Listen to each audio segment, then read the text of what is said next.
everybody, my name is Tyler Patterson, owner of Powerhouse Investments LLC, where I teach and show people how to trade currencies within the foreign exchange market.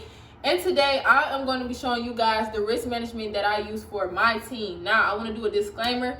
A lot of people, when they trade, they say that they want to use a 2% risk, or they say that you should use a 2% risk, or that's the rule. And one thing that I like about trading is that there are no rules. You really do what you want.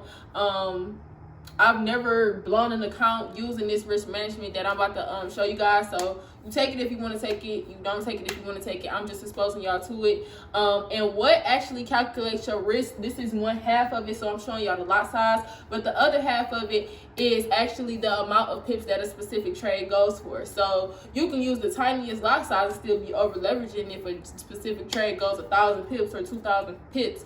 So it's all about, you know, the two, putting them together to calculate your risk and also your reward.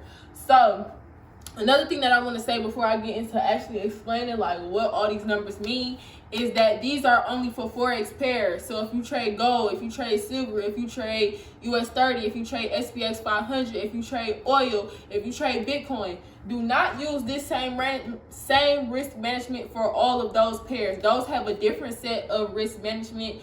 A lot of times that comes with using lower lot sizes for those. For example, SPX 500, 0.01 per $100. US 30, 0.01 per $1,000. Bitcoin, 0.01 per $100. So, you know, don't try to use this. This is for Forex. This is not for indices. This is not for crypto. This is not for metals. This is not for futures. This is not for stocks. This is for Forex, right? So let's get into it.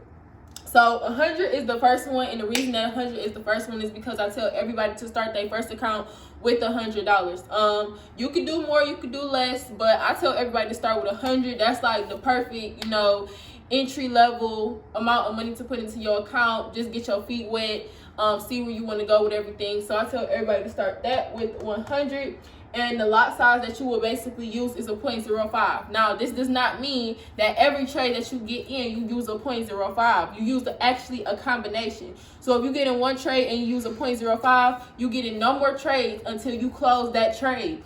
If you get in, let's say you get in the trade and you do a 0.02 on that trade, you have 0.03 left over to get in more trades. So if you get in another trade for a 0.03, 0.02 plus 0.03 is 0.05. You get in no more trades. And that's basically how this entire list is. So don't go hopping in like 10 trades with a 0.05, because that's actually a 0.50 on a $100 account. That's way over leveraging. You're gonna blow it. So don't do that. But that's the first one. Second one, 100 to 200, you can use a 0.05 to a 0.10. So another point I want to make. This say 0.05 to 0.10, so that don't mean, oh, I got $100, I use a 0.10. No, the closer that you get to 200, the more you go up. Once you get to 200, that's when you use a 0.10. If you got 150, use like a 0.06, a 0.07, or even a 0.08, stuff like that. But yeah.